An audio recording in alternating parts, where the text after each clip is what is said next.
Christian. Hi, how are I'm you? doing so well. How are you doing I am doing well on this beautiful morning. on this beautiful morning and a two-show day? So Touche. even better. So I know you have a long day ahead of you, so we'll get right to it. Thank you so much for joining us. And correct me if I'm wrong, but this is not your first time in Chicago. Is that correct? This is not my first time in Chicago. I've been here from some tours, and also I'm from St. Louis, so I've been to Chicago a bunch, either seeing shows or just seeing the city. So it feels kind of like a home, which is nice. Absolutely. Okay, we have to know what are some things that you are doing while you're in town I- here.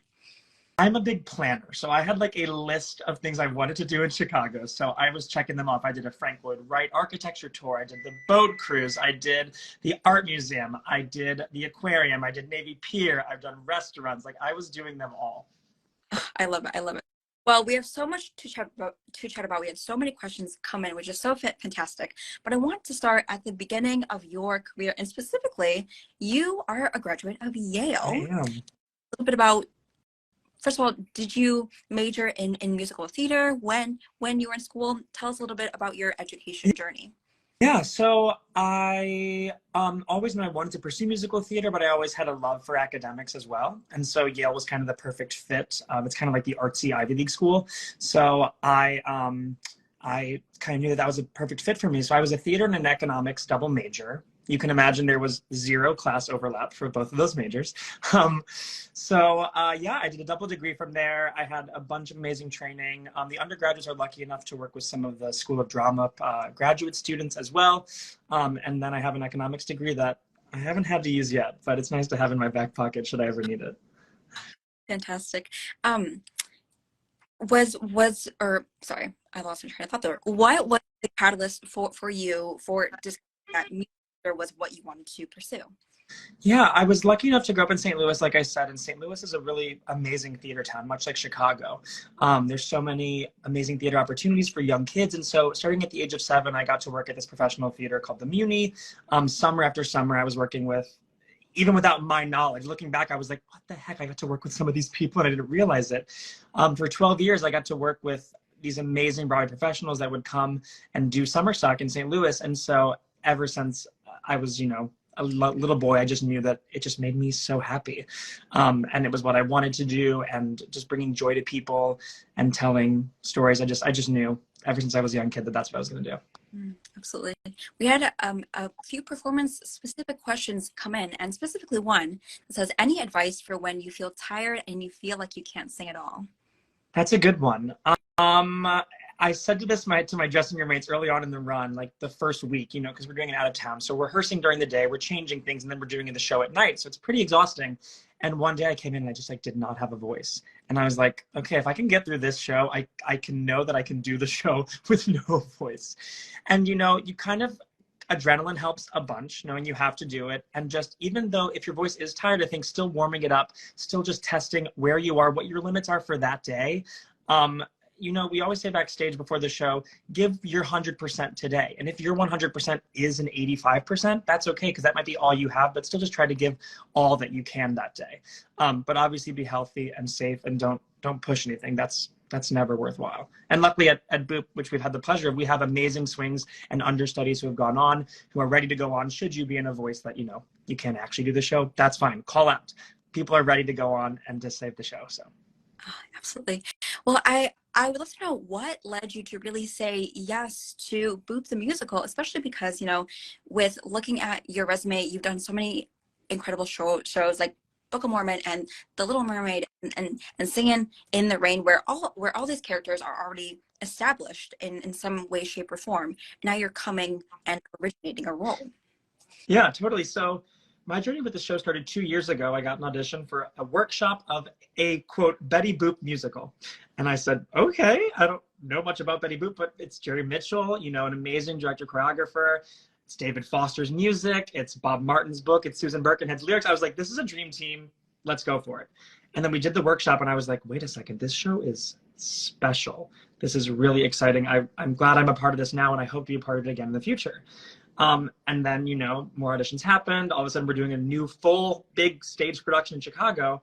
And it's just been the most uniquely special experience to be able to, look back on this hopefully in a few years and say, like, oh, that's my track. People are saying those lines that I, maybe helped create or helped develop to make funny or to make better. It's a really special experience because it's never been done before. And then also talking to the people at the stage door, who braved the cold to say hi to us after the show. They're like, I had no idea what this show is about. And that's so cool because how often nowadays, I feel like there's a lot of shows where you've seen the movie or the jukebox artist's music already, and here people like only know that she's a cartoon and nothing else. And yet they're leaving humming the music, talking about the dancing, talking about the sets and costumes, and it's all original and just feels so special and one of a kind. Absolutely. Well, jumping back to your audition process, we had a few come in and like, is the audition process different than a show that is already established, something like this? Totally. I mean, in terms of like, the actual mechanics of the audition, no, you're singing, you're dancing, you're doing it. But I think what's interesting about an original show is, they have a basic idea of what and who they want, but that could change. You could, if you're going in for a certain role, you could be singing, one of Betty's songs, and then all of a sudden you're doing the show and that song's gone and you're singing a different song, so the needs kind of change and develop as you're going through. But I think the most important thing about building a cast from the ground up for an original show is you're just trying to build an interesting collection of people and characters who are hard workers, really good at what they do, and can just kind of do everything. That's the beauty of this cast is, we've got comedians, tap dancers, hip hoppers, we have a full range of people that are just doing the best of the best and a full range of skills and talent levels, which is really, really exciting. Well, speaking of multiple skills, you're not only in this ensemble, but you're also the understudy for Pudgy. I am. We must talk about it because Pudgy, he has my heart. Steals the show. He's the best part of the show. It's crazy. Tell me a little bit about, learning this understudy role for this incredible puppet. Do you have experience with puppeteering? Totally. So I would say I have, quote, experience, which means that my parents built me a puppet theater when I was a child, and I had like marionettes that I would, play with. But these are like simple, like Pinocchio, puppets. This is not that. Philip Huber, who is the amazing puppeteer on stage and developer, builder, creator of Pudgy, the puppet, is just unbelievable. It's the most complicated and beautiful puppet I've ever seen before. And he is so generous with his time. He's so kind in taking me through it because, like Jerry, our director choreographer, he can't teach me that puppet. He doesn't know what it is. But Philip, he made Pudgy from the ground up, and he's so patient with me, which is so wonderful. And also what's amazing is as he's talking to me, it's not just like, this left string lifts the arm up. He's like, think about like, when a dog is mad, it like stamps its paw at you. So that's what, he's bringing life and energy into this puppet. And when you see the show, it's just amazing that dog steals the whole show. Well, we have a lot of questions asking your favorites of in the shows. So let's start off with your favorite song from the show. That would have to be the 11 o'clock number, Betty's final big song, which is called Something to Shout About. This was kind of the first song that David Foster, our composer, released a couple years ago. His wife, Catherine McPhee, would sing it a bunch, and I heard it, and I was like, this is unbelievable. It's like a Whitney Houston. I mean, he wrote for Whitney Houston and Celine Dion. It's one of those songs that you will not forget, and that I think anyone who auditions for musical theater will be singing for the next 15 years. It just is so perfect. It's so unique to this character in this show, and it sounds like nothing else you've ever heard before. All right, now without giving away too much, what's your favorite moment from the show? I think it's the opening number. It just like a good Jerry Mitchell musical, it just hits you in the face from the beginning. And yet with our show, it's like, it's it has like a few tricks up its sleeve in the opening, but then all of a sudden, it's this fabulous black and white old Hollywood dream fantasy tap number that is just the audience just like they want to clap like throughout the entire number, and it really helps us get through it because it's tiring, so it's really helpful. Okay. Now if you're listening to this and you're not sure what Christian is talking about, I'll do a little bit plug. Go to Boop the Musical on TikTok, and they have a little teaser of what the opening number is. so much fun. Um, but going back to this creation process, we have a question here that says, how do you learn all the dance numbers and songs, especially when they give you new ones during the run of the show? Totally. So, we built the show in New York for about 4.5, 5 weeks. And even up there, it was changing. Daily lines were changing, new songs were changing. Once we got there, and we finished there, we said it's frozen, because then we have to come to Chicago and tech the show. So, we're adding lights, sets, costumes, quick changes, orchestra, everything. So we kind of just, for 2 weeks, let the show kind of be.